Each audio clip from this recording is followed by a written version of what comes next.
Anyone who's like an entrepreneur or whatever you want to call it, like running their own business, like you have that, like, it's like a low level anxiety all the time. Yeah. And it's like, I wish there was something I could say to people on the outside thinking about doing it that would make them feel better. But the reality is, like, I'm constantly slightly stressed about trying to make money, Yeah.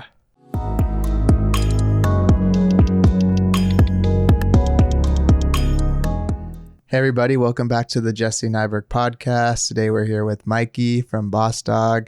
Been looking forward to talking to him for a little bit. Rescheduled now, but now we're back in business. He's in the new place and everything, getting settled in. How you doing, man? Good. Thanks for having me. And I appreciate your patience. It's been no kind worries. of like the past like 6 weeks have been just all over the place. So Yeah. When did you start moving? well, I'm trying to remember. So we moved end of September we moved, but we moved into our new house and then immediately packed up the van and all 3 dogs and drove to Seattle for an event with Zumiez. Okay. So literally our house was just boxes, and then we hit the road, and then we kind of like went to Portland, hung out with some friends, and kind of meandered our way back. So we weren't like, we kind of turned into a road trip.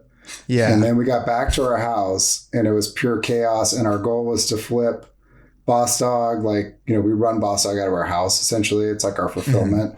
Kind of why we had to move to a different house, because our old house was just like all Bossdog and we had no room. So anyways, so we get back to a new house and we were like, all right, we have 5 days. We're going to just get this going. We get the site back online. And then Sam, my partner in Bossdog and also like my partner, she started like getting really sick. And we were like, she gives me so much shit for this. Cause like, I at first was like, you probably just have like your backs out. Like you probably threw like, like you probably have like a compressed vertebrae or something like that. But like a couple of days go by and she was like, I am not feeling good. And she's like really, I don't know, tough, So I was like, man, something's not right. And then finally we were like, we should go to the emergency room.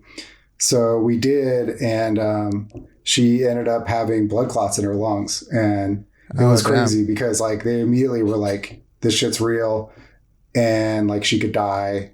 And then it was like she was in the hospital for like 5 days. And I was like freaking out because I don't know. I mean, you don't really consider those kinds of things. Like I honestly think I'm going to go first in this relationship. So, I was like, I just always thought my wife would be there and, we'd live to be like 80 years old. So it was like really fucking weird. And then when we got out, it was like, she was at 10%. Like she would walk across the room and get winded and have to lay down. And like, so then it was like, okay, well, we can't do Bossdog. Like we can't just put the store up because it's like it would take her all day to do 10 orders, which is, that's a problem. So it was weird. So anyways, it was just kind of weird for a few weeks.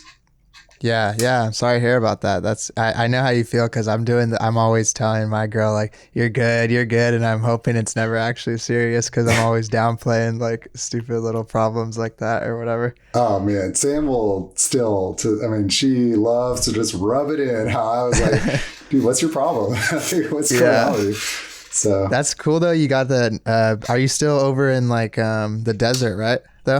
Yeah, so we were in the high desert and then we moved down the hill. So we live actually outside of Palm Springs now. So it's kind of the best of both worlds because we live at the bottom of the hill on the way up to Joshua Tree outside of Palm Springs. So we're in between Palm Springs and Joshua Tree now. So okay, that's cool because you can kind of move all around to the different spots and everything. It's really nice. And like we're close to restaurants and just stuff that you forget how much you love. Yeah. When I was out there probably a month or two before when we were originally supposed to have the call, I feel like I kind of simultaneously found out about you online. And then I also saw your stuff at like the Trading Post place, like the Mojave flea market or whatever.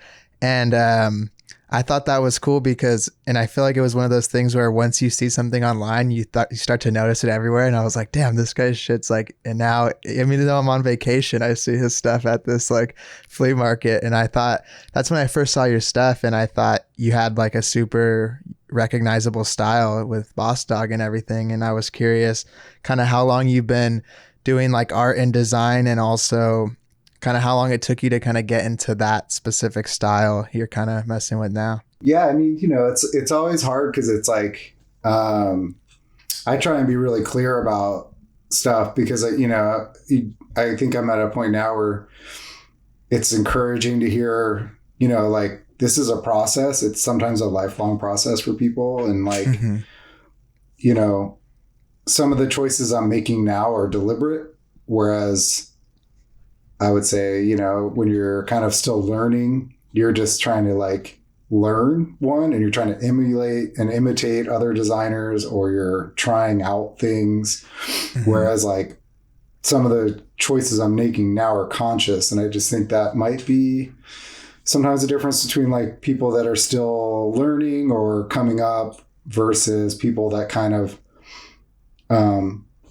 kind of have like a style per se. It's because they suddenly start making choices, which is different. I don't know for you, but for me, it's like you kind of like I spent so much of my life, like I'm a big fan of like trying to figure out how people do things, and learning technique, and then you start making decisions after you kind of get those foundations. Like I kind of grew up and hung around with a lot of tattooers that are like, friends to this day, and they all like own their own shops, and like they went that direction, and like I'm really proud of them. And like now it's like they've been tattooing for like 10 years, and it's like, oh shit, you're starting to get like to that level. But all those, when you're hanging around with that in that world, it's like you kind of got to put your time in and learn how to do the basics. And so I think I had that mindset where I just really was trying to put my time in. I'm also a really big fan of like this idea that you just have to suck for a while. Like you just have to do stuff and like just kind of put one foot in front of the other. And it's like, I mean, I think people get so easily discouraged, and I get it. I do too. But it's like, man, I mean, gauge yourself by like 6 months or a year and like look back on it and be like, holy shit. Like I used to never be able to do that. I used to like, someone was like asking me one time, like I was at this Halloween event, and someone was like, how do you spend so much time on your graphics? And I'm like, dude, it's not like, I'm not doing it to like show off or something. Like I remember I used to draw for 4 hours and I'd get tapped out, and I would be like, man, mentally, emotionally exhausted. Yeah. And now it's like, dude, I'll draw for like 12 hours. I mean, I'll just work for like 14 hours, and that's not a flex. That's just like, cause I'm doing it all the time, so you just kind of like, don't compare yourself, just kind of just keep working or whatever. I don't know. Yeah. And it takes as long as it takes, everyone's style has different like levels of complexity and like how long stuff takes. Like I'm always impressed by how much stuff it seems like you're doing and how consistent you are, because a lot of your stuff's, illustration like from start to finish. So it definitely takes a lot longer than other aspects of design and things. Oh yeah. Thanks. I mean, I think there's one, it's like the behind the scenes is like, we have no life, right? Like, yeah, I mean, you get to a point where everything's a sacrifice. If you're doing something you want to do, it's like, well, this is what I do. I mean, like, I don't, I mean, like we do fun stuff or whatever, but like my day to day is like this. Like I wake up and we do things that are related to Bossdog. I'm incredibly lucky because I have a partner that takes a lot of, like, I literally have a partner that I live with. So it's like, we're a team. Yeah, and that's nice. Why I always say like we and stuff with my Instagram account, because like I have friends like my friend Riley that does, Learn to Forget, like his partner's Mike. They don't live together. Like they have other things that they do. Right. You know what I mean? Like I'm really lucky. I'm privileged in that way, because it's like my wife and I tag team this shit. So there's times it's nice that you have that too, because like, since you said you work so much, like you'd probably not be able to spend as much time with them if you weren't doing like business with them as well, like that. Hell yeah. Yeah. I mean, we're pretty good at like figuring out the separation, and like tonight we're supposed to go have dinner. Yeah. But it's like she's working right now and we'll see each other all day long. But I mean, we're both really good at just kind of like being like, all right, well, we got to go to work, you know? Yeah. Yeah. That must be hard, especially with like, you're not at like a external office, you know? So it's sometimes I feel like even just as a solo, like freelancer, separating work from like play or whatever you want to call it gets hard when I do the same shit I do for enjoyment in my office that I would do. That's like work I don't want to be doing. Sometimes it gets blurry. I bet. Yeah. I mean, but you know, I mean, I'm sure it's the same way for you. Like you just kind of like to be good at whatever it is you do, you just have to figure out certain things, and some people figure it out. Some people don't. Where do you said you hung out, I know, with like a lot of tattoo artists and people like that. And I definitely see the influence there in your work. Definitely leaning more to like also, kind of psychedelic and like more, I guess positive like stuff. And I was wondering where you get the ideas for like your copywriting and like some of these like phrases and things that you put into your work. It depends. Like sometimes it's like, it's straight up like it's phrases. Like for Bossdog, I probably overthink it, but like I want Bossdog to be rooted in certain things. I don't want it just to be this thing that's like, oh, we just say shit, you know, or it's like, oh, whatever's trendy. Like Bossdog is like rooted in like 60s and 70s. Like the stuff that inspires me is like old school 60s and 70s, like an 80s kind of like biker hippie type shit. Yeah. So it's like we're kind of trying to go off a vibe. Like I grew up kind of really, you know, like thinking, I mean, I grew up in like, I was in like punk rock and stuff, but like as it became more of an audiophile, I really was like, got into like where music comes from, like the roots of like subculture, and like got really into like 70s stuff. And so a lot of times what we're doing is like, we're trying to capture some sort of vibe, and like a lot of the sentiments, if we say them, are like classic sayings, you know? And then sometimes I'll try and come up with our own shit, you know, and I'll do just sayings that are kind of in that realm. But you know, it's weird because it's like, we've been doing that for a minute, and it's definitely gotten more popular, and it's hard to, I guess it's hard because you're seeing like social media and stuff. It's trending more towards this like meme culture where like brands that do really well are just essentially posting like memes, like pick a popular phrase and make it a meme, and then you'll get tons of likes. So, you know, we're always conscious of that. Like we're conscious of not trying to put out like this fake posy vibe, or like conscious of not trying to like do too much, you know?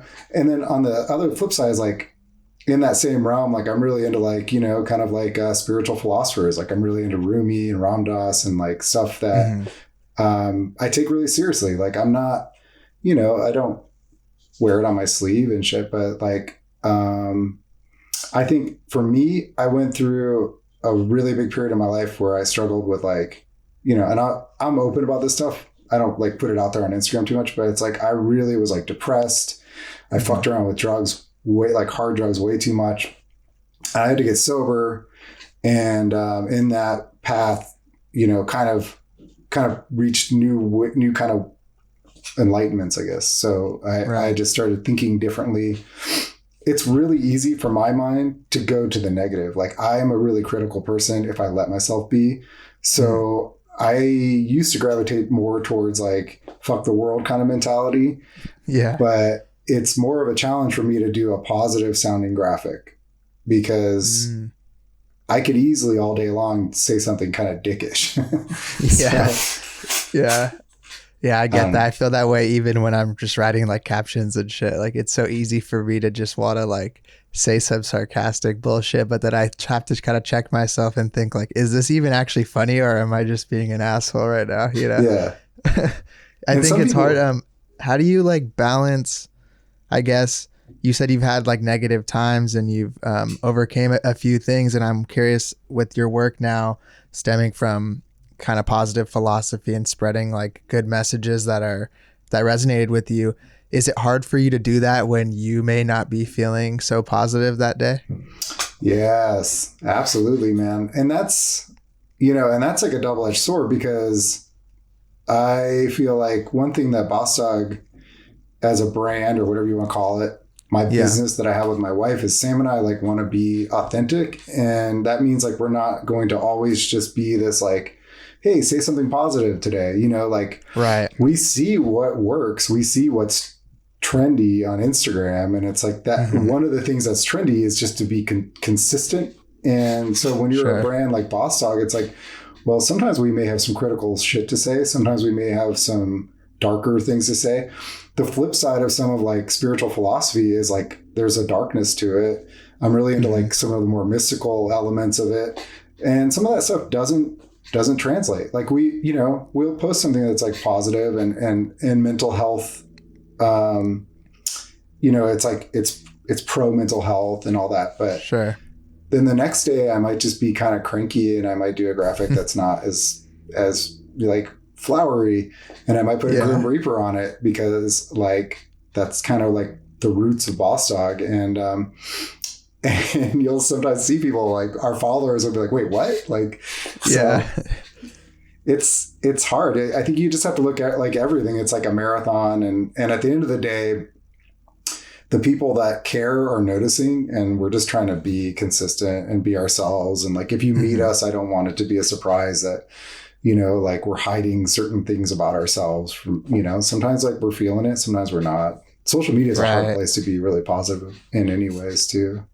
Yeah. And I feel like, the short term like success may benefit more from, consistent, same thing. But I think the long term it's a lot more beneficial to be authentic and be who you are, because then as your business or as you adapt as an artist, you don't have to constantly be like thinking, well, is this what I was like at this time? Like you're allowed to be more fluid and kind of change messaging and change like the vibe of things, because it's just honest, 100%.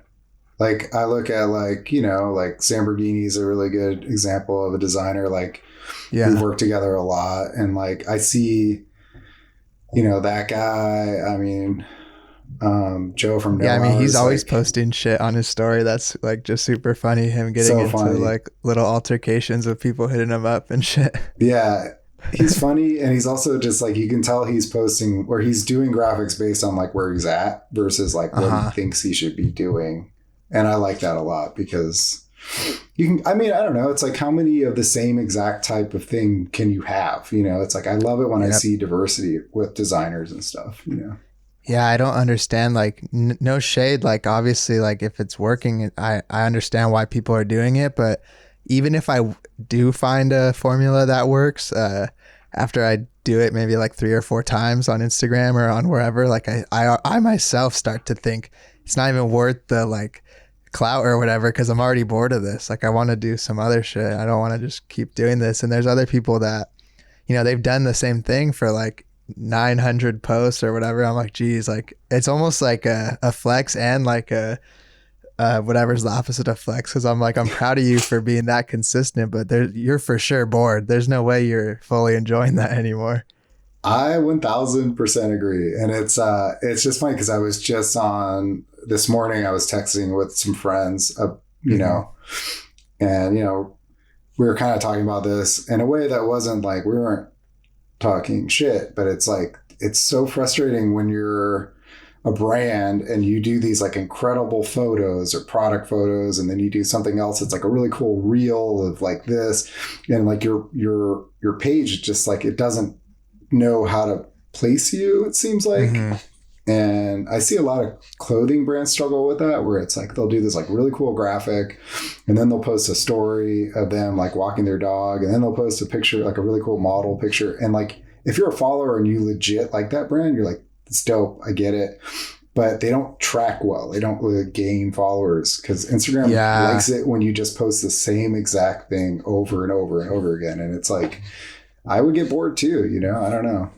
Yeah, there's like different almost like buckets of like content or whatever, where like some of it's for new people, some of it's to entertain like who is already there, and then the other one's kind of to like show the people that are already there, like, we do this also. But then one of them doesn't really please the other people. So all the time you're kind of lacking in one category, whether it be like retention or reaching new people or whatever. And I found with reels, you know, they can pop off, or TikToks, they can go viral.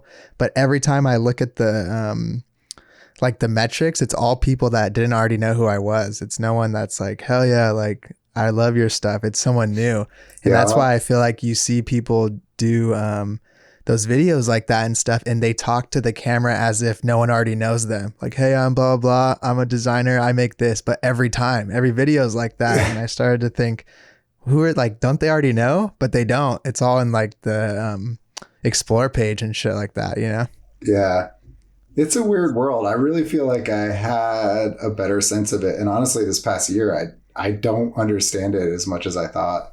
And I know everyone's like, oh, they changed all this, and they changed it in a way where I'm like, I don't quite get how, like, what works anymore. So yeah, you're always behind, it seems like, too. Like, no matter how, I even feel like I pride myself on like trying to be savvy with it and like always on the front line or whatever. And then you're still like wrong, because no one really knows what's going on. Like with these big tech companies, like they could just be lying about whatever and putting out just even when the creators like put out little PSAs, like who even knows if that has any merit to it, you know? Oh, 100%. I often am like, are they just fucking with us? Like, yeah. Cause it's like, it's so contradictory. It seems like at times. Yeah. It's crazy. One thing I wanted to ask you as well is like, so you live in the desert, and I think that is, an approach that I know a few people take, and it's different from like other ways brands operate. And I'm curious, do you think that helps you have that like peace of mind and time to work like 12 hours a day, because you have a lot less distractions and things? Oh yeah. Yeah. Well, I mean, it's literally why we originally moved to the high desert, and we moved out towards, like, we were on the border of Joshua Tree Park, but if you're familiar with the high desert, we moved out towards like 29 in Wonder Valley. Okay. And, that's where all like the military people are at and shit too. Yeah. Right? But that's changed a lot. Like when we moved out there, we were like, oh shit, we're in the middle of nowhere. And the areas that we were like, oh, we should have moved there, got so they're already so overpopulated that like now you're seeing a lot of like the, whatever you want to call it, like artist class is moving out towards where we are, or where we just moved from. A lot of that's because it's like, you can still find an affordable house. Like I tell all my friends in Orange County and LA County, I'm like, you can get a house for like 80 grand, 140 grand out there. And they're like nice houses they're like mid-century modern, built in the 50s, had two owners. Yeah, they have dope shit over there. And it's like, so that's why we did it. And we did it literally, my wife and I, like Sam, we did it to be an incubator for Bossdog. And so when we were up there, the first 2 years of Bossdog, it was amazing. It was exactly what we needed. Like we moved up there and we basically self-isolated before like COVID hit, and then COVID really made us self-isolate. And there's nothing to do. There's like 2 restaurants that are kind of good. There's not like a bar scene. Like we don't drink, but there's like, we like to go out, but there's no place to go out. There's like Pappy and Harriet's, but it's kind of like, once you live up there, it's kind of like, eh. So you just work. Right. You just got to go to like Palm Springs, huh? If you want to actually like go out or whatever you want to call it. Yeah. So it's how long did you go from like the brand starting and like growing to moving out there? Was that somewhere in like the middle? It was probably the first year. So okay, so pretty fast. Yeah, and the first year was it was totally not what the second year was. So the first year was scary and confusing and like a lot of starts and stops. And then the second year we really felt like we hit our rhythm and kind of figured ourselves out. But the first year we were still experimenting with stuff. We got we're so new to like retail. Like now I feel like this old vet, but 3 years ago, I didn't know like some of the stuff that I now just am like, oh, that's part of the world. But like when we got into Bossdog, we were like hit up by companies that wanted to license Bossdog and get us in like Hot Topic or all these places. And so we just had stars in our eyes, and we were so panicked about trying to make a living off of it that we were saying yes to things that we probably shouldn't have. I was doing designs that I kind of regret, because I just was like, oh, we got to make money. We have to do this for this and do this for this. And so it was a lot of like, what the fuck are we doing kind of thing. And then we once literally, like, no joke, when we were like, fuck it, I don't care anymore, it was like Bossdog started to gel, you know, like when we stopped caring about trying to figure it out, it just started to gel. Yeah. And I feel like that's one of the best things you can do, even though it's scary. Like, it's better to fit yourself into what's cool than try to be cool and change yourself for it and things. Cause you're going to not want to be doing that shit after like 6 months if you're just trying to please everyone and do what's cool and everything.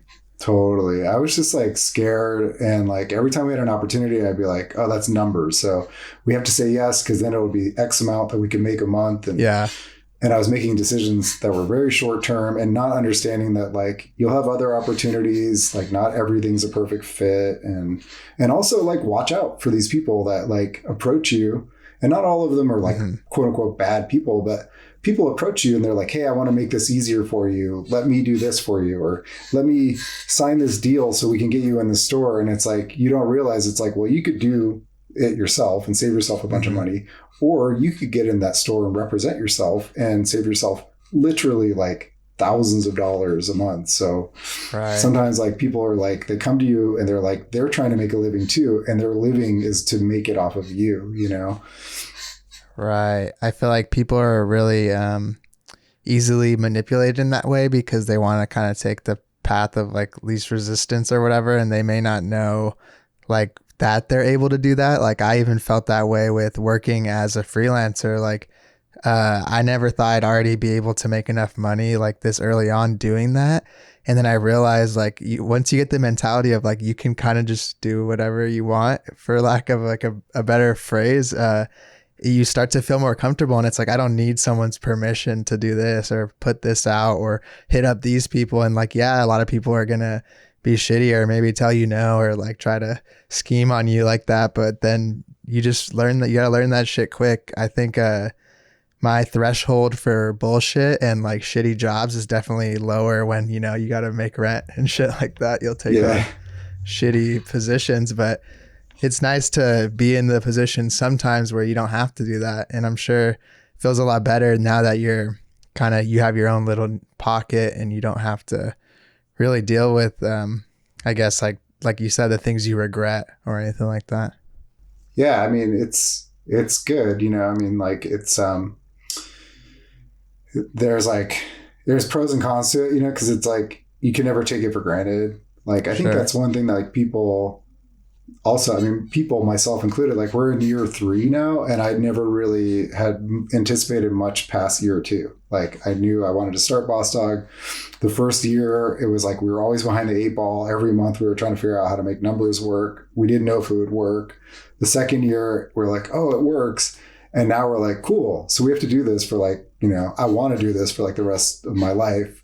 And so now we just have to do this. And how to sustain from like year 3 to, I don't know, year 10, who knows what happens from here, is like a different vibe than like you're like, you don't know what's going on. Now we know what's going on. We just have to keep it fresh and authentic, and also keep the, you know, like we have bills to pay just like everyone else. Like we can't just have like one shirt pop off, like, and that's it. You know, we're still trying to do things. So right. I'm sure as the business grows, you know, you have more overhead or whatever and like expenses to cover, because you get used to selling more shirts. So then your threshold for like what's a good month probably just keeps going up and up as your company grows like that. You definitely get that like, you get desensitized to it, because you're just like, they're just numbers, and you're like, just, I don't know. I don't know. It's like anyone who's like an entrepreneur or whatever you want to call it, like running their own business, like you have that, like, it's like a low level anxiety all the time. You know? And it's like, I wish there was something I could say to people on the outside thinking about doing it that would make them feel better. But the reality is like, I'm constantly slightly stressed about trying to make money, you know? Yeah. So that's just how it is. Yeah, I feel the same way. Like, even though I feel like I'm in a position where a year ago, even, or 2 years ago, I would be thinking like, damn, you're like doing good, you're chilling. But I'm still like thinking like, well, do I have rent for 4 months from now or 6 months from now? Like, I'm always, instead of like using my money to like whatever I should be doing with it, I'm always like in that scarcity mindset and thinking like I'll never get another client again, or I'll never sell another print or whatever it may be. And I just don't think that, maybe that doesn't go away, because everyone I talk to kind of feels that. And if you're saying it too, that it's probably just a common thing. I mean, maybe it's also like a sign that we'll probably be better off than like people who don't think about it. Cause it's like Sam and I, we make conscious decisions because of Bossdog. Like, we don't spend a lot of money outside of Bossdog. Like, like we just watched that documentary, about the Von Dutch. Have you seen that? Oh yeah. I saw a little bit of it with like Paris Hilton and shit. Oh, it's so good. But you look at like how other brands just blow money, and you're like, yeah, it's crazy, man. Like, people just spend so much money on this shit. It's bonkers. Have you noticed, cause like that's a good example, like a brand like Von Dutch, like, it seems like brands like that were popular then, they're almost, it's like cyclical, like fashion. Like, I see a lot of that shit happening again, like especially with, like the trucker hats and all that. Like, do you think that your brand has been around long enough now where you've had times where you feel like it's more popular than other times? I don't know yet. I think like, one thing that's interesting is like I try and do a diversity of within who I am, my own limitations. Like, I try and have Bossdog be diverse in that, like, Sam does a lot of custom washes and tie dyeing for Bossdog, but then we do a lot of black tees. And like, it's interesting because now that Sam had the blood clot issue, she's not going to be tie dyeing for a while. And when we have done custom washes, we're just doing like, faded, like black dip washes and like real easier stuff. And so it's like, you kind of see like certain things are coming around more than others. And like, one thing that I think I'm starting to see more of is like black t-shirts, and you're like, well, great. We make a lot of black t-shirts. So but it'll be interesting if I see something like go in a direction that I just don't want to go. And then I'm like, I don't know what to do. Has that hasn't happened yet? Like, you haven't seen, like, in the time you've been doing the business, has there been a specific clothing item that's been just like popping off that whole year, and you're just thinking like, I'm never gonna mess with that? One article of clothing that happened that I wasn't enthusiastic about was like bucket hats. And so we got a lot of pressure from Zumiez to do that shit. And this is in no way like a rant on bucket hats. I dig bucket hats. I've done them, but my heart wasn't in it. And so I think we probably like walked away from an opportunity to sell a lot of bucket hats, because we did a couple and we were like, yeah, it's cool. But like, we weren't like, we have to make 10 bucket hats right now. And you kind of saw that happen in this past year. Bucket hats got really popular, and then now they're not as popular.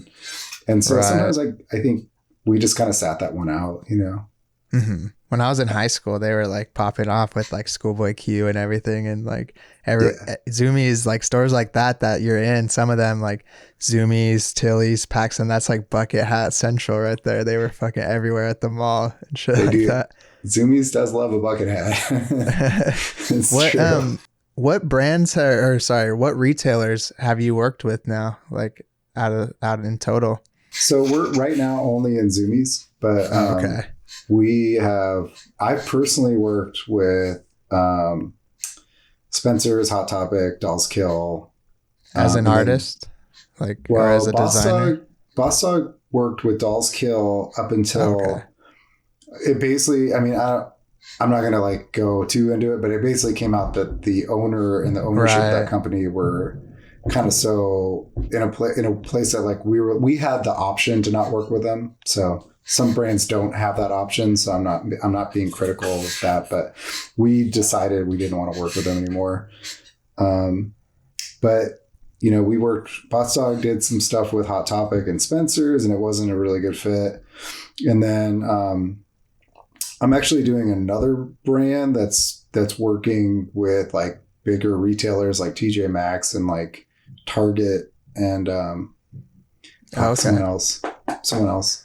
Like more of the big, like everywhere retailers and stuff like that. Yeah. So it's like their design's kind of more geared towards just like, I don't know. It frees me up to make Bossdog a little bit edgier, to make our designs a little bit crazier.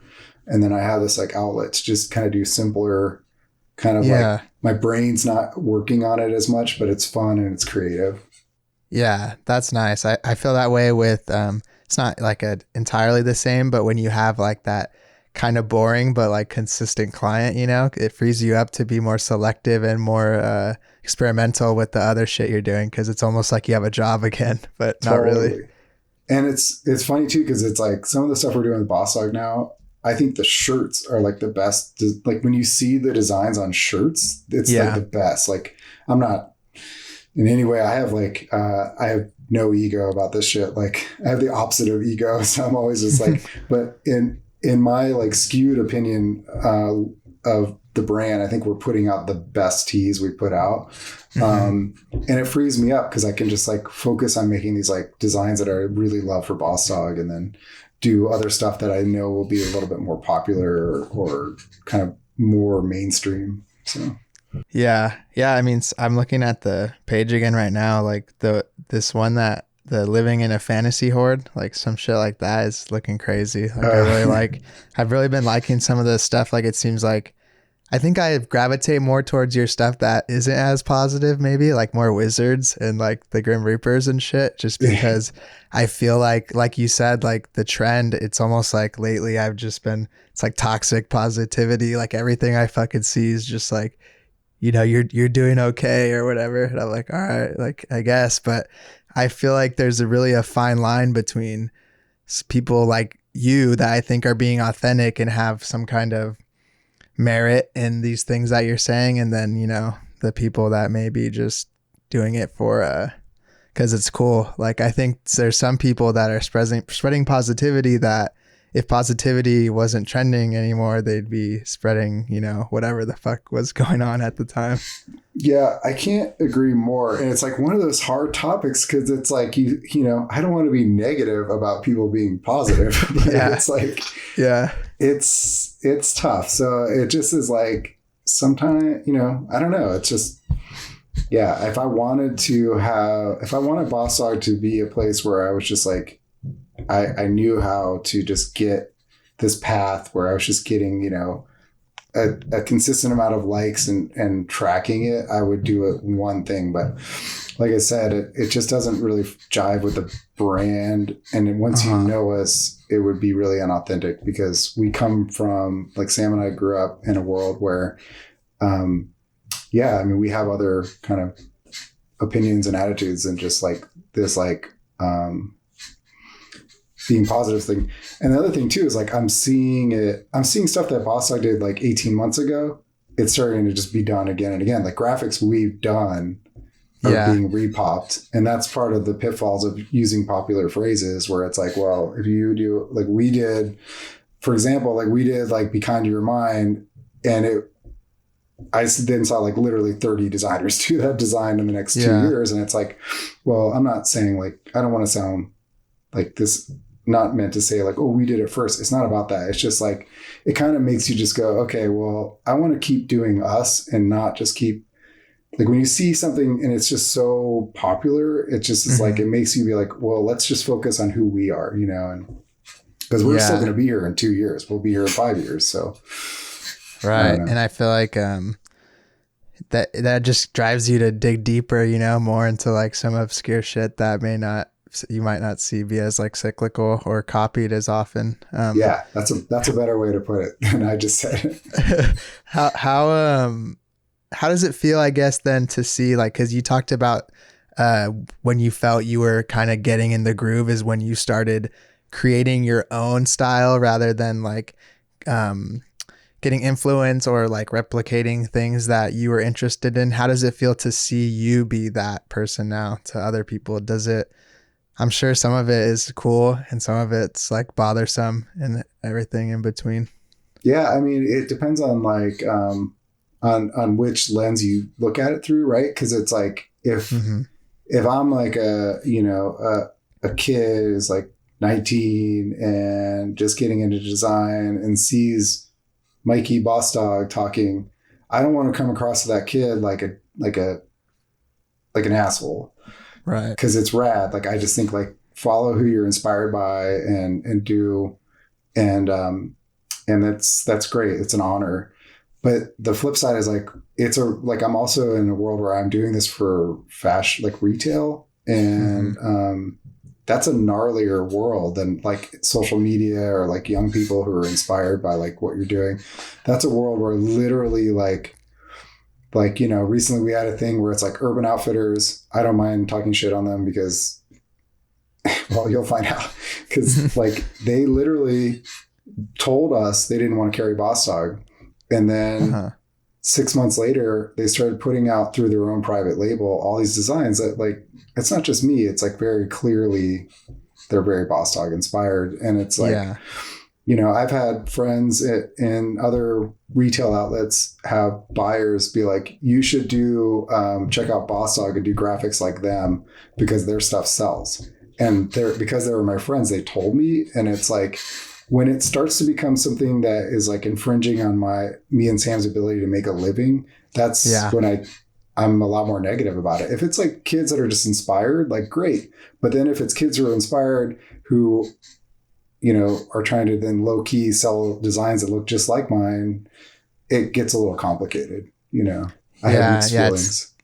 It's different.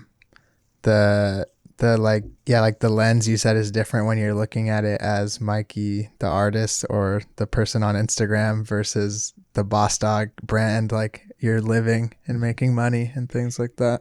I think sometimes people don't understand, or it's like, I'm not trying to be a grouch or claim ownership of anything. It's like that fine line too, where it's like, it's impossible to say it. Like you just either know when you're getting ripped off or you can't say it. If you say it, you sound like a jerk. But sometimes you're like, oh man, this is rough because I'm trying to make a living too. And it's like, sometimes there are brands where I'm like, come on, like, I mean, we all know it. Like in that world, like we know who's ripping each other off. And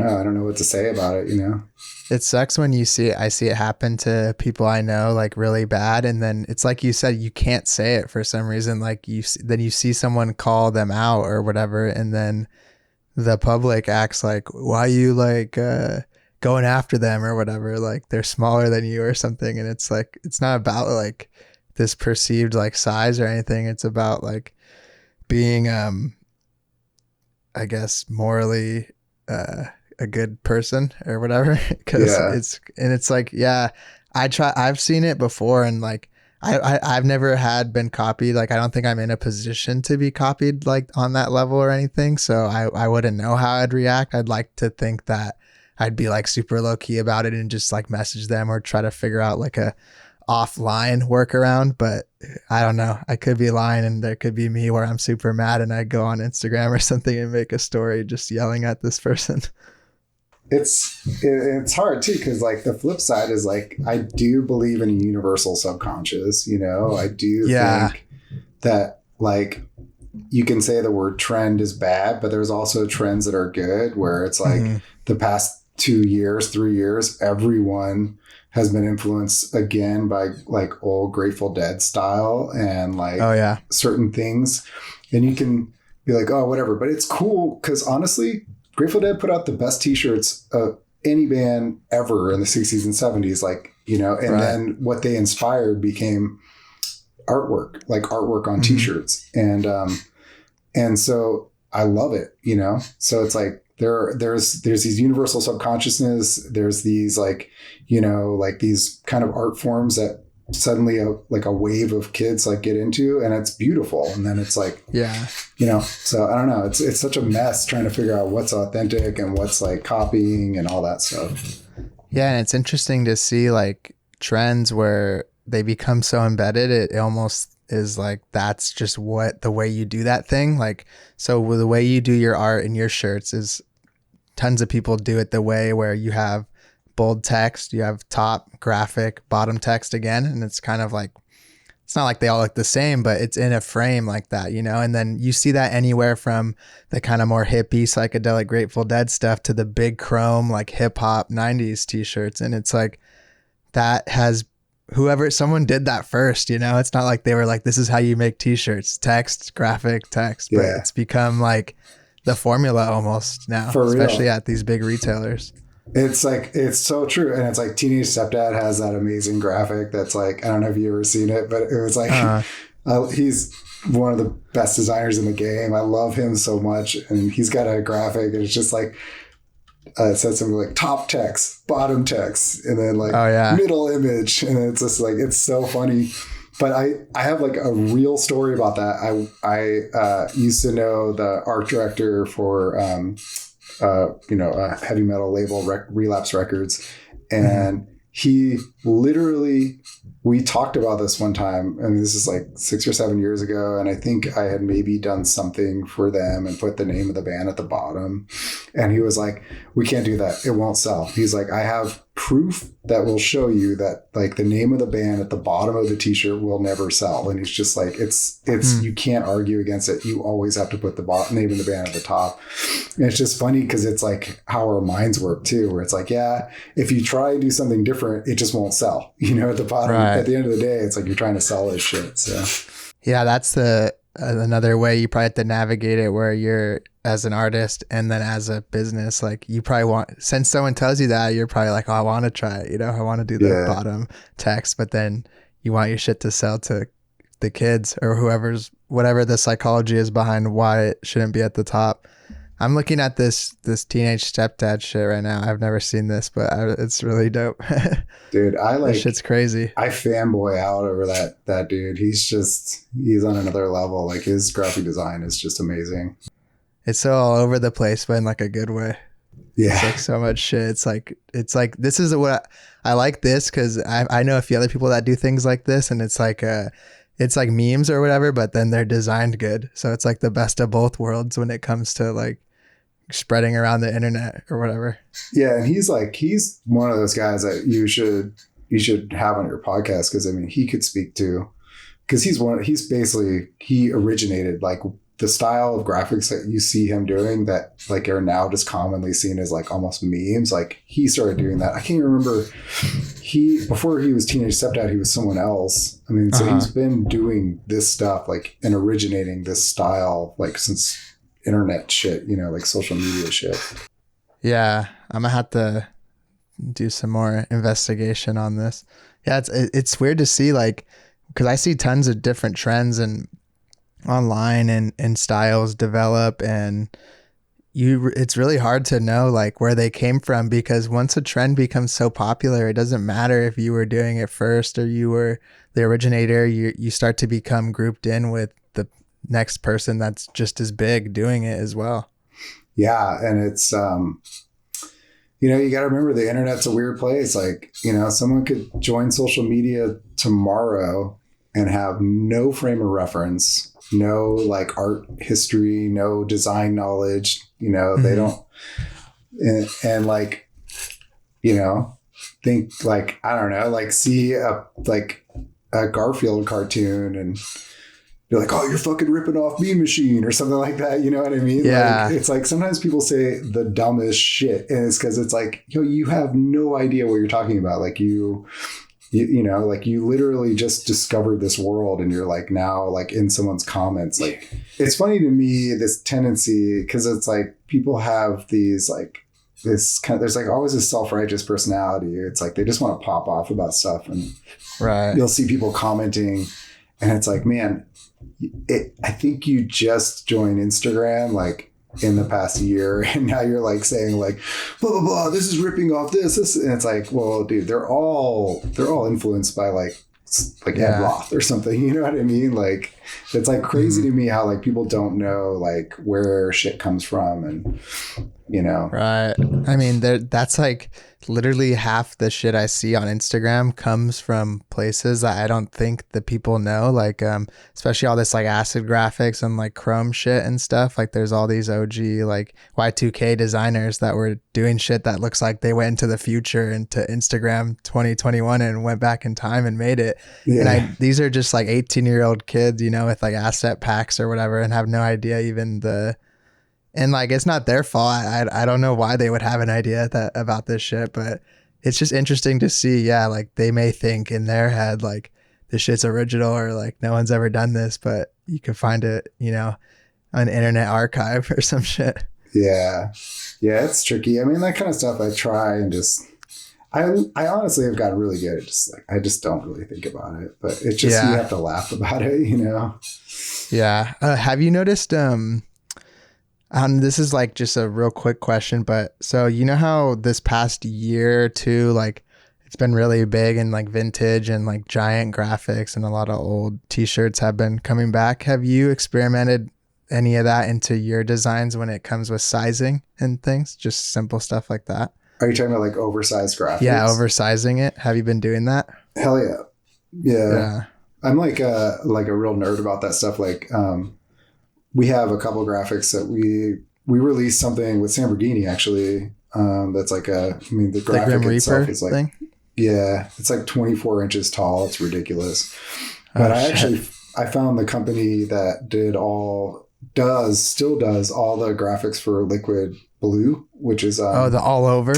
Yeah, the all over like t-shirt coming from the 90s. Like, yeah, I found that printing press, and so I just did a t-shirt that's on our site right now, and it's literally like every square inch of the front of it. It's like all Grim Reapers. Is it the Not Today? Yeah, that one.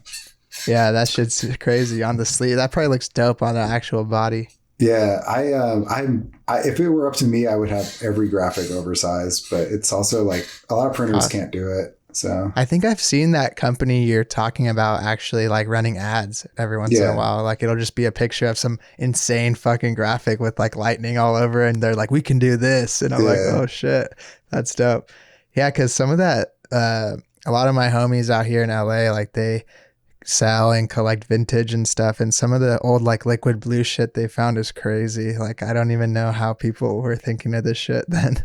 Yeah, it's so cool. I have the Wizard tee. I don't know, like it's a dragon and a wizard. I have that one, and I legit got it like on eBay for like I think like $60, but usually you see them for like 300 and stuff. So I saw it and I was like, I have to do it, man. Like I have the one that's like, it's like the Weapon X or whatever, and it's like the guy's face with the eyeball coming out and the flames and shit. Hell yeah. That one and the what's it called? Was it Ethiopia or whatever? Like the basketball team? Like those ones were so rare. I'd always see them on eBay with or Jamaican, I think. I don't know. One of those two, but shit like that. Like, I don't know. It's weird to see, like, have you noticed that with any of your stuff where some of it's like a lot more sought after than other things? Yeah, I mean, I think so. This year has been weird because like we are now so much more accessible with Zumiez that it's easier hard to gauge. Find. What's up? Like it's easier to get retail kind of and shit. Yeah, like when we were just based off of our site, it was so easy to figure out everything because we only, we sold to boutiques, but only like 10 or maybe 15, and everything was based off our site. So all of our metrics were like, we know exactly what works. Literally, we could tell you which t-shirt sells better than others. And now with Zumiez, like I don't know. It's like, it's a lot different. Yeah, that's interesting. Have you, like, I'm looking at your site right now. You have so you have your normal tees, you have this oversized one, and then you have the one that says like vintage style, like the hand dyed. Have you been experimenting with that more since that kind of has came and kind of stayed? And do you think that, like, what do you think about that idea of like vintaging it from the beginning? Both those styles were tees that Sam was going to tie dye. And and then she had basically her health thing, and so we switched gears. And it's funny because it's like we've been having conversations about doing different things with dyeing, and just never knew when to pull the trigger of like, well, we should do that someday. And then she had her health scare. So I ended up doing both those shirts myself. And that's kind of why we're like, well, I guess we're doing this because Sam's not going to, I mean, we had so many of both those shirts and Sam, she's like a pro, but if I dyed him, it wouldn't look as professional. So I was like, well, I know I can do this. So we're going to just do this. Yeah. It's crazy to see that, the rise of that. Cause even like, I'm not like above it either. Like I love buying the shit that is looking old and actual old stuff. Like there's even these companies out here like Made Worn and stuff that sell shirts for like $200 that they just distress with like fucking rocks or whatever they're doing. And it's crazy because even like 3 or 4 years ago, I was a lot more into like collecting and reselling shit and like hype beast stuff and all that. And it was the opposite. It was like, you never dried this shit, right? Like the black is like the black, you know? Yeah. And now it's like the older, the better. It's weird how quick shit changes. Yeah. Yeah. There's a company where they literally take the shirts out and they shoot them with shotguns and then they sell them. And it's like, it's just crazy, right? Like, yeah, it's weird too. Cause you can't like, you almost have to be precious with the shit that's worn or else it'll get too worn and then you're like don't even wear it because it looks like you're like one of those gym dudes where the whole fucking thing is ripped on the side or some shit. Yeah. What was I gonna ask you? Oh yeah, you mentioned working with Sam and I think that you guys have the style that or Samberghini to be clear, but you have the style that I think meshed together well. And I have always kind of thought you guys had a lot of similarities, but as well as like differences in like kind of subject matter and things. And was that relationship like pretty seamless and easy to work on stuff together? Yeah, for real. I think he would probably say the same thing too, where it's like some people you just like, I really like designing with them. We've done like 5 designs together. Mm-hmm. And, yeah, man, I really like, I don't know, like, it's like when you play music with someone, like sometimes you may not be like, it's not, Sam and I are friends, but like we don't hang out. But like when we get together and design, it's like, it's on, like we mesh really well. We kind of approach things similarly. I feel like we have like really similar, just like energy and vibes about how to do something. So it's always a blast. And we keep saying we're going to do another collection soon. So yeah, man, Sam's legit. Like I really like him. He's seems just like you have similar workflows too in terms of like how you create the actual designs and things. Yeah, him and Riley Herrera who does Learn to Forget. He also approaches design similar to the way I do it, where like we still sketch things out or like do like real rough mock-ups and kind of talk through those, where so Sam and I, or like Riley and I, will like literally like we'll show each other sketches or like rough like digital line drawings or whatever and kind of talk through it versus not everyone approaches things that way. So yeah, for sure. Is there anyone that you like want to work with that you haven't had like the opportunity to connect with them? Yeah, I mean, so okay, all right, I'll tell you like dream list, and it's like it's all over the place, right? So it's like super weird, but I would love to work. Okay, so I just worked with this guy. He would be included in this list. So I follow this guy Fucking Sober, and he's fucking hilarious. Like his Instagram is so funny, and it always cracks me up. So I just cold called him, and I get hit up to do collabs all the time, and I feel honored or whatever and blessed like that happens. But I haven't asked someone to collab with me in a long time, and I asked him, and he was like, sure. He had no idea. And so like I did some graphics for him, and that was amazing. And I felt that way about that guy Il Wookie, who is just one of the best designers in the game. Like he's just so good. But on the future horizon, I mean, I think like Steven Rhodes would be rad someday. Fucking Teenage Stepdad would be rad. I actually hit up the people that run the Baba Ramdas account, and I was like, doesn't hurt to try, like, I mean, they talk about like they probably get so pissed watching everyone like do graphics based around like Ram Dass's fucking sayings. It's like, I was like, might as well go to the source, you know, and like ask Baba Ram Dass. I also recently like decided to put it out there that I wanted to do a collab with like either Tribe Called Quest, De La Soul, or even Beastie Boys. I'm not even saying that it's possible, but I just say it because who knows, maybe one of those will come through one of these days. So yeah, Tribe and De La especially, I could really see that working well, like all that jazz kind of rap, like with even the Tribe like branding, I think would mesh well into some of your kind of graphics and things. With the collaboration stuff, I've like done a few simple things, not as much like, you know, releasing shit with brands and whatnot, but I'm always struggling when I collaborate with another designer or artist to, it's like I always want to collaborate with the people that I like, but then sometimes I feel like we do too much of a similar thing. Like I don't know whose role would be what in like the partnership. Like it feels like we'd want to just do the same part, as where like recently I collaborated with someone who does like 3D, and that was a lot more seamless because I knew I could do the type and the layout and everything, and they do the 3D, you know. Do you find that it's easier to collaborate with people that are similar to you or like have different roles? Man, I think that's a really good point. I look at it as more of like, I think what works is like if you're both on similar communication and skill levels, like, because if you can communicate well, and if you both kind of like trust the other to kind of do something, then it's golden. I've been involved with like collabs. I've done a lot of collabs, and like sometimes it's tricky because it's like, they may be like more of a pen and ink artist, or like they may do like more painting. And then I realize like, oh, okay, well, their background with like Photoshop is not even there. And then I end up doing a lot of the work. Or sometimes it's just like their designs or levels are just different, and we just don't mesh.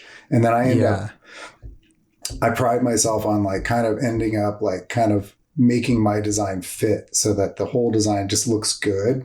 But sometimes I lose a little bit of who I am in that. And I don't know if it's good for Bossdog ultimately, but I think it just works when you're both like, okay, you got this, I got this, boom, you know, we'll just kill it together. That makes sense. That's a good point about not only the skill levels, but like communication. Like, I've always, like I was saying before, I'm always curious when I work with people, like I guess the hardest thing for me to establish is the workflow, like order. Like, are you going to do this first? Then I do this. Do we send it back and forth to each other? Like that part's always kind of awkward. And then sometimes though, it's not awkward and you didn't even really discuss it and it just works. And that's how you know it was like an actual good, like whatever partnership, whatever you want to call it. I feel like, it helps me. I either do a collab well if it's like someone who's not a designer or artist, but like they're like, you know, they own a brand, but they're, you know, like we're like, I'm doing all the design and art and we're just creatively working through it. When it's two designers, it can be, it can be weird. You know, it can definitely like when it works, you feel it. And then when it doesn't, you're like, okay, we're just going to make this work, you know? Yeah. Yeah, like this fucking Sober, I just checked them out when you were talking about it. They just do like memes, it looks like, and shit. Dude, so then I see yours though. Yours is like a designed meme more. Yeah. That's dope. Because that was probably easier because they just come up with some funny shit, right? And then so funny. Yeah. We're doing a collab with that company, Good Shirts. I've never heard of that. It's the most random shit. Like he just puts out like basically like nonsensical like stuff that you see in like this Jonah Hill. That shit's funny. So this will look cool. That's another one where he just does a lot of like memes and stuff, and like he just sent me a bunch of shit and I just picked stuff that I resonated with. So yeah, it's a crazy like the biggest trend I've noticed in the past few years in fashion, aside from visual trends, is like the idea of like irony, you know, like shit is like, it's cool. Like people want it to be cool because it's like not cool inherently, or like it's just weird, or like that meme culture has like finally translated into just like pop culture and fashion. It's so weird. So weird. Yeah.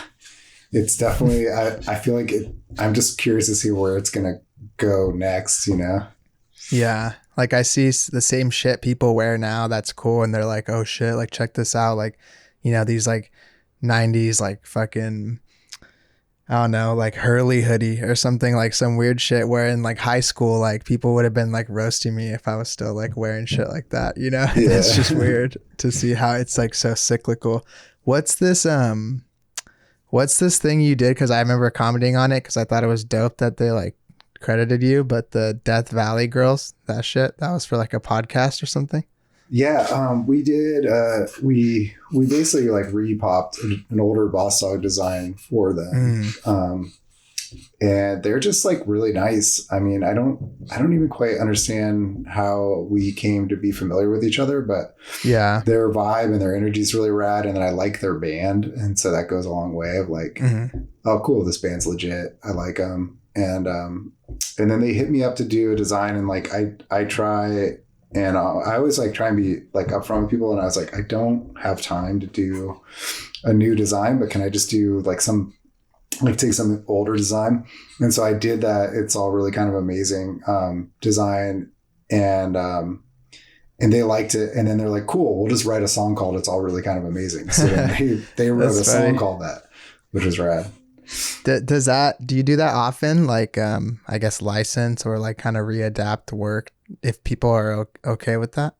I don't, but when you see it happen, it's usually because like an acquaintance or like a fan or a supporter hits me up and I just literally don't have the time, but I don't want to say no or like let them down. So I'll like be like, oh man, like I just did it for this kid who is starting like his own brand, and he asked, and he's like bought stuff from Bossdog before. He's really supportive. He's a really rad person. And so I had this old drawing and I was like, can I rework this, and showed it to him, and he was like, sure. So yeah, I always, you know, and I don't know, I used to be really bad at saying no, and I've got a lot better at saying no. And so this is kind of the in-between.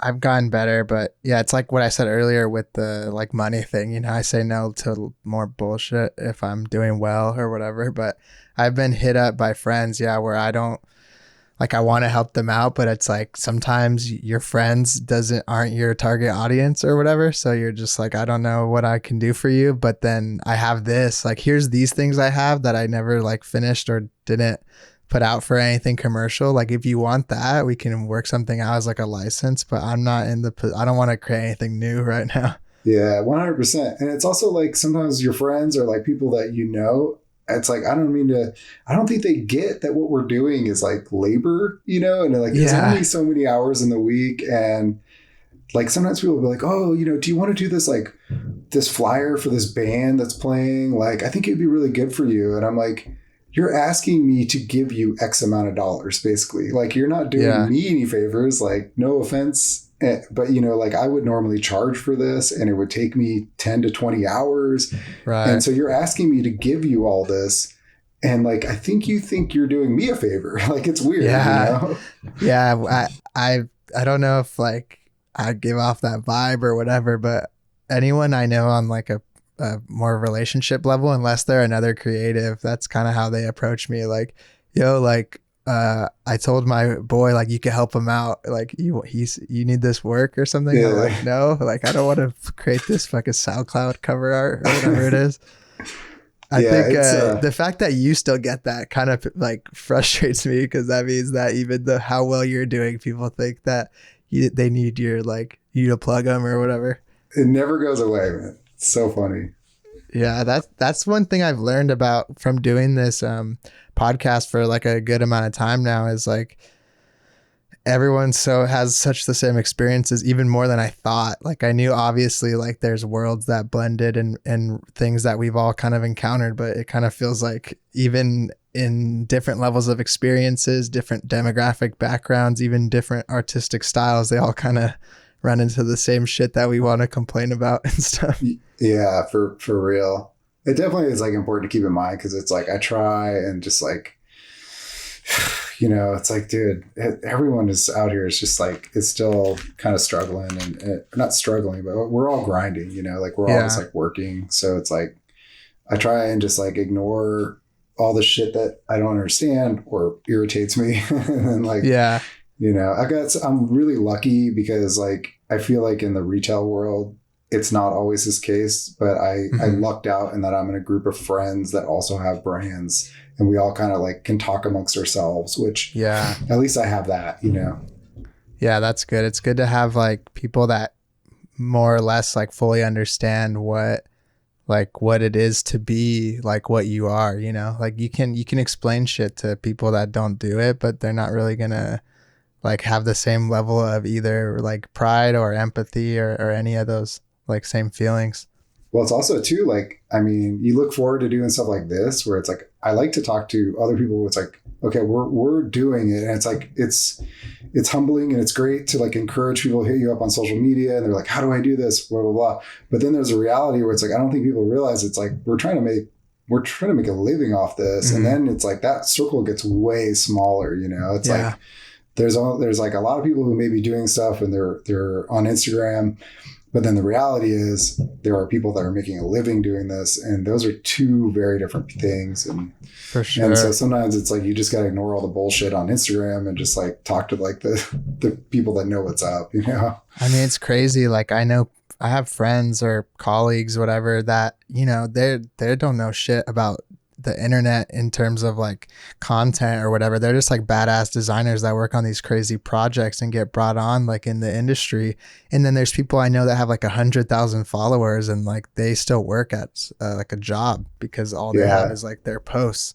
And it's like a totally different world. I like to think I'm somewhere in between the two. Like I try to balance both, but it's pretty like weird to see people that are like popular, like, you know, like big designers, but like then they're like not at the same time. Like they're only known on the internet. And then there's guys that are only known like by other workers or designers. For real. Whatever.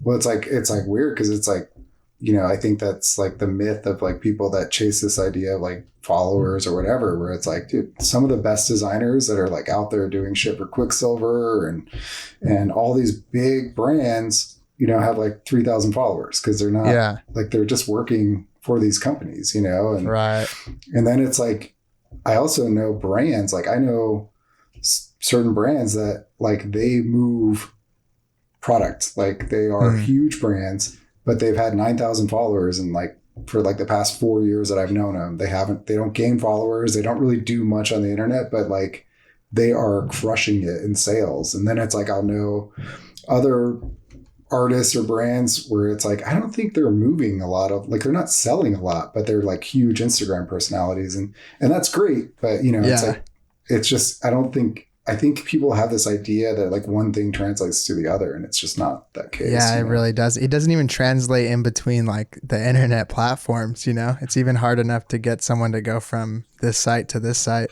And like, I know we're just like, I know I'm living in just like nonsense when I look at like someone like David Carson or something's Instagram and their poster gets like 800 likes. And I'm like, all right, like this shit doesn't matter obviously because it's fucking badass and like Phil's a legend, you know? So it's weird. But other than that, I was going to do a little Q&A over on the Patreon with Mikey, but that's kind of all I had for you. And I really appreciate you coming out to talk to me. Yeah, heck yeah. I appreciate being here. Thanks for having me. And this was really fun. Yeah, of course. So you can check out Bossdog Art Department on the internet, Instagram, website, Zumiez, and all that good stuff. Anything else you wanted to plug or anything? No, I mean, thanks for checking us out. And if you ever want to hit us up, it's just me and Sam behind everything. So send a message on, you know, DM on Instagram or email or whatever. It's just me and Sam. Hell yeah. All right. Well, thank you everyone for listening, and we'll see you next time.